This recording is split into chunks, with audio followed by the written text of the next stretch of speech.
Good day. What's going on, everyone? Welcome into First Take on a Monday. I hope you had a fabulous weekend. And who is better than us? Because look at this crew that I have this morning. Dan Orlovsky back in the building. Good morning. Good Great morning. to have you. Thank you. RC? Thank you. Hello. I haven't been here Always in good the to new see you. studio with you, I don't believe. No. Yeah. So today's a special day. You know. And of course, Stephen A. Smith. Morning, Stephen A. Look at How that. are you? I got to admit, I have to admit, the purple is rocking, Molly. The purple is rocking. Meanwhile, we know. will start in Cleveland when it was not Shedeur's night. A lot's happening, but we'll get it together, guys. Sanders said he's confident he will make the Browns' 53-man roster despite struggling in Saturday's preseason game, adding that he eventually wants to be a player to be able to change a franchise. Sanders started the second half Saturday against the Rams, completing just 3 of 6 passes for 14 yards. He was sacked 5 times and led the Browns to only 1 first down in his 5 series under center. Mary Kay Cabot asked Browns coach Kevin Stefanski about the persistent narrative that he's sabotaging Shedeur Sanders' career. Take a listen to this. Obviously, I don't concern myself with outside type of things, but you know, I'm committed to his development, just like all of our rookies. So we'll continue to focus on getting our guys better, and that's what we'll stay committed to, and that's what's important to me.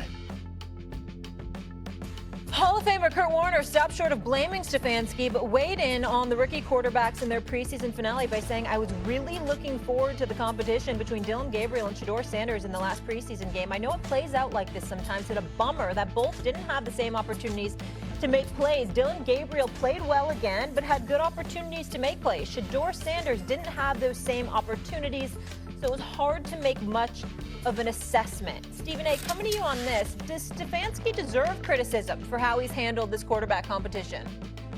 I'm going to say no. I'm going to say no. You can disagree with him all he wants, but this is a two-time coach. This is a two-time coach of the year. The man knows what he's doing. I would have liked to have seen Shedeur Sanders, you know, in the two-minute drive. I would have liked to see him be in position to be on the field, to go drive them down the field, and for that game-winning field goal. I get that part, and I understand the skepticism that comes with it. It's a legitimate question. But to ask the question, there was one thing. To accuse this man of sabotaging Shedeur Sanders is another thing entirely. I think that's a bit extreme. I don't think there's anything about Kevin Stefanski's character that puts anybody in a position to definitively say such a thing. And then we have to take into reality what we saw. Shedeur Sanders looked very, very bad. Very bad. There's no way around that against third and fourth stringers. What you talk about, 11 dropbacks, 5 sacks, just 3 completions, 4 3-and-outs in 5 series, 1 fumble recovered by a teammate. Those were the numbers, but some of the things that they talked about in terms of him being in college, guys, you know this better than me, both you and Brian, and you know, I defer to y'all, obviously. But it's one of those things where holding on to the football a little bit too much, taking that 24 yards to the ball, leaving a clean pocket, some of the things that they complain about in college, that's what we saw. It was nothing like what we saw with him against Carolina. And so I think when you perform that badly, it doesn't mean that it's the end. It doesn't mean he can't play in the NFL. It means that he had a very, very bad afternoon. But it was a very bad afternoon. And because it was a very bad afternoon, one could easily argue that Kevin Stefanski was trying to save him from himself. Whether you agree or disagree, I think that he's in a position where he can make that argument legitimately, and it would be very difficult to argue with him based on what we saw. RC, does he deserve criticism, Stefanski? Well, he deserves criticism to me for not allowing Shedeur Sanders to finish the game. And the reason he deserves criticism is because part of that development is watching a young quarterback deal with adversity and how does he rebound from it? How does he react? And if you knew that Snoop Huntley wasn't going to be on the team this week, which I'm sure they did, there's no reason to say we need to get him reps. There's no fairness in football, right? And favor isn't fair. And so from that standpoint, I believe he does. But to say that he's sabotaging this young player is absolutely false.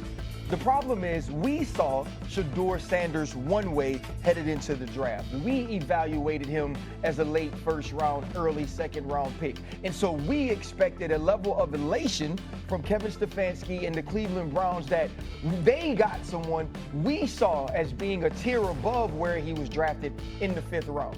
And we expected them to treat him in a way that we may have found a diamond in the rough. Let's give him every opportunity to be the starter so we can build a team around him with 2 first-round picks next year. But that's not how Kevin Stefanski sees him. That's not how Andrew Berry sees him. The Cleveland Browns organization sees him. They see him as a fifth-round pick. So he got the reps that fifth-round picks get. They see him as a player that's a developmental player. So he played alongside other players that are developing. When you're Shedeur Sanders, you have to do what Russell Wilson was able to do the same year Matt Flynn was acquired by the Seattle Seahawks. You have to show so far above and beyond that you deserve to be on the field that they can't keep you off.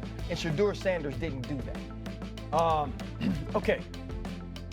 To say that Kevin Stefanski and the Browns are sabotaging Shedeur Sanders is not only false, it's wildly disrespectful and disingenuous. So you mean to tell me, and this is not me taking shots at anybody who said it, but you mean to tell me that a guy who has dedicated his life and his career to the game and the development of players has chosen Shedeur Sanders as the one to sabotage? The son of an NFL legend? The game that Kevin Stefanski has dedicated his life to be a part of, he's going to choose that guy? Do you guys know Kevin Stefanski? Have you ever spent time with Kevin Stefanski and gotten to know the guy? I have. He's a 10. He's not going to do that. Andrew Berry is a 10. Tommy Reese, good dude. These guys are not sabotaging Shedeur Sanders, let alone anybody. And also, they are so committed to developing everybody that, with respect, Shedeur's development isn't more important than the backup right guard's development or Dylan Gabriel's development. Shedeur didn't play well. He played good against Carolina. He didn't play well. I'll sit here and have a conversation about the 2-minute drill because I can see that one. Yeah. I don't think him playing the 2-minute drill erases kind of what happened in the game because the game wasn't great. And I texted Kurt Warner after Kurt sent out the text. I said, the opportunities, yes, I would. There are some moments when you sit there and go, man, no one's open or protection's not good. But there also is the opportunity for Shedeur to do something that he didn't do a ton in college. Throw it away. Get rid of it. Don't run around. Don't take a sack. Because that would have been growth. Yeah. There was regression rather than progression. The sabotaging thing has to go away.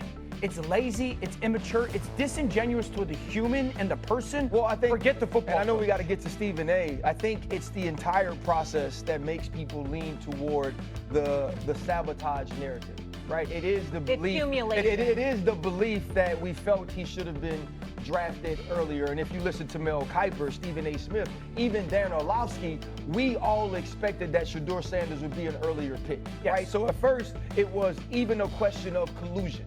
And then now you look at the way that the quarterback competition plays out within camp. It plays out to the Cleveland Browns as it should play out when I have a veteran who I expect to start. I have a guy I drafted in the 3rd round and another that was drafted in the 5th round. But to us, we're watching Shedeur Sanders as this player we expected to go early. As a player we believe has a higher ceiling than maybe the Cleveland Browns. Our goggles. Right, and so it's not necessarily the vacuum of just this game. I do believe, as Molly said, it's the accumulation of acts that makes people question that. But I agree with you. Yeah. To say that they would sabotage a young player is not something I agree with. But also, you mentioned the fact that why would they sabotage